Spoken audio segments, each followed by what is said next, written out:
حضرت عیسیٰ علیہ السلام بے حد ذہین نیک نبی تھے۔ آپ صرف 33 سال زندہ رہے۔ آپ کی زندگی کے آخری 3 سال وعظ و تبلیغ اور اصلاح اور رہنمائی میں گزرے۔ آپ کو لوگوں کی جسمانی اور ذہنی صحت سنوارنے کا بہت اشتیاق تھا۔ آپ نے اپنی زندگی کا ہر لمحہ محتاجوں اور مریضوں کی خدمت کے لیے وقف کر رکھا تھا۔ آپ اپنے نیک مشن میں اس قدر مگن رہے کہ مکان بنانے یا شادی کرنے کی نوبت تک نہ آئی۔ اصلاح و تبلیغ کے لیے آپ کو جو مختصر سا وقت ملا اس میں بہت کم لوگ آپ پر ایمان لا سکے۔ اکثر لوگوں نے آپ کی باتیں سننے سے صاف انکار کر دیا۔ بے شمار لوگ آپ کی شدید مخالفت پر اتر آئے۔ کئی بد فطرت لوگ آپ کے قتل کے منصوبے بھی بنانے لگے۔ اذیتوں، دقتوں اور مخالفتوں کے باوجود آپ نے اپنا عظیم اصلاحی مشن جاری رکھا۔ جب آپ کی مخالفت بہت زور پکڑ گئی تو رومی حکومت نے آپ کے خلاف کارروائی کا فیصلہ کر لیا۔ آپ کو فوراً گرفتار کر لیا گیا اور سرِ عام پھانسی کے احکام جاری ہو گئے۔ اس زمانے میں دستور تھا کہ جس شخص کو موت کی سزا سنائی جاتی وہ پھانسی کے مقررہ جگہ تک اپنی صلیب خود اٹھا کر لے جاتا۔ اسی دستور کے مطابق حضرت عیسیٰ علیہ السلام نے صلیب اٹھائی اور مقتل کی جانب چلنے لگے۔ شاہی فوج کے محافظ بھی آپ کے ارد گرد گھیرا ڈالے چلتے جا رہے تھے۔ آپ کی سزا کی خبر سارے علاقے میں جنگل کی آگ کی طرح پھیل چکی تھی۔ پھانسی پر لٹکے جانے کا منظر دیکھنے کے لیے بے تاب تماشائیوں کا ایک بے پناہ ہجوم اکٹھا ہو چکا تھا۔ حضرت عیسیٰ علیہ السلام صلیب اٹھائے مقتل کی جانب کشاں کشاں جا رہے تھے۔ ان کے آگے پیچھے دور دور تک لوگ ہی لوگ تھے۔ ہر جگہ بھیڑ بھاڑ اور شور و گل تھا۔ بھیڑ بھاڑ اس قدر زیادہ تھی کہ ایک بہت بڑے جلوس اور میلے ٹھیلے کا سا سماں بن چکا تھا۔ اسی بھیڑ بھاڑ میں ایک سادہ لوک شرارتی دیہاتی شمعون بھی شامل ہو گیا۔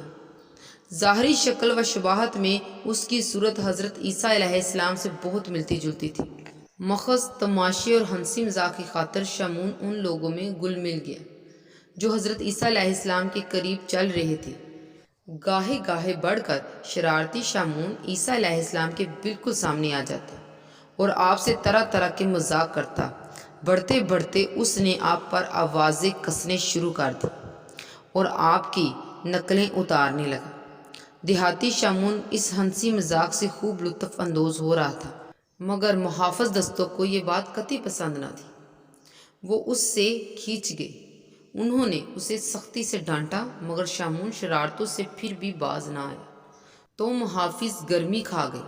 انہوں نے شرارتوں کی سزا دینے کے لیے صلیب حضرت عیسیٰ علیہ السلام کے کندھوں سے اٹھا کر اس کے کندھوں پر لاد دی اور حکم دیا کہ اسے اٹھا کر مقتل تک لے چلیں۔ شمعون کو مجبوراً محافظوں کا حکم ماننا پڑا اور وہ افسردہ خاطر ہو کر کندھوں پر صلیب اٹھائے مقتل کی جانب چلنے لگا۔ ایسے موقعوں پر عموماً بھیڑ بھاڑ، دھکم پیل اور افراتفری سے کچھ عجب بد نظمی کا سا سماں پیدا ہو جایا کرتا ہے۔ اس وقت ماحول کا رنگ کچھ ایسا ہی تھا۔ چونکہ شمعون کی شکل آپ سے بہت ملتی جلتی تھی، اس لیے ہجوم کے اکثر لوگ یہ امتیاز نہ کر سکے کہ صلیب کس نے اٹھا رکھی ہے۔ ابہام میں غلط فہمی اور بد نظمی کے اس عجیب ماحول میں حضرت عیسیٰ علیہ السلام کچھ دیر صلیب کے بغیر ہولے ہولے چلتے رہے اور پھر رازداری سے ہجوم سے چلے آئے، اور کسی کو شک و شبہ تک نہ ہوا کہ بھیڑ بھاڑ سے نکل جانے والا شخص اصل مطلوب ملزم ہے۔ ادھر شمعون صلیب اٹھائے مقتل تک پہنچ گیا۔ وہاں ڈیوٹی متعین سپاہیوں نے سمجھا کہ صلیب اٹھا کر وہاں پہنچنے والا شخص ہی عیسیٰ علیہ السلام ہے۔ ویسے بھی وہ شمعون کی شرارت اور سزا والے معاملے سے قطعی بے خبر تھے۔ دو باتوں نے ان کے مغالطہ میں بڑا بنیادی کردار ادا کیا تھا۔ ایک تو شمعون کے ظاہری حد و حال تھے جنہیں عیسیٰ علیہ السلام نے بہت قریبی مشابہت تھی۔ دوسرے یہ کہ شمعون صلیب اٹھائے چلا آ رہا تھا اور وقت کے دستور کے مطابق پھانسی کا مجرم ہی صلیب اٹھا سکتا ہے۔ چنانچہ مقتل پر موجود سپاہیوں نے آؤ دیکھا نہ تاؤ زمین میں سلیب نصب کی اور شمعون کو پکڑ کر اوپر لٹکا دیا۔ بیچارہ شمعون بہت چیخا چلایا کہ وہ مجرم نہیں ہے، مگر بھیڑ باڑ، شور و گل اور افراتفری میں اس کی چیخو پکار پر کسی نے دھیان نہ دیا۔ تماشائیوں کو پہلے ہی مقتل سے دور ہٹا دیا گیا تھا، اس لیے انہوں نے بھی مجرم کو غور سے دیکھنے اور اس کی چیخو پکار سننے کا موقع نہ مل سکا۔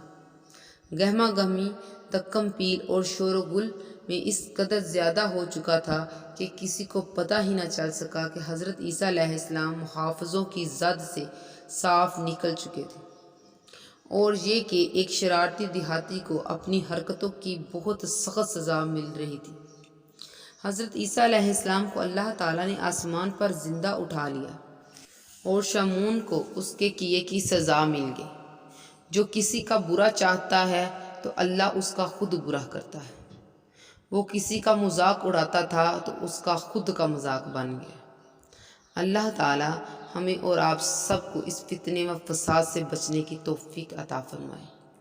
اگر آپ کو ہماری یہ ویڈیو پسند آئی ہو تو لائک اور سبسکرائب کرنا نہ بھولیے گا، اور بیل آئیکن کے بٹن کو بھی دبا دیں تاکہ ہماری آنے والی ویڈیو مزید آپ تک پہنچ سکے۔ تب تک کے لیے جزاک اللہ خیر، دعاؤں میں یاد رکھیے گا۔ اللہ حافظ۔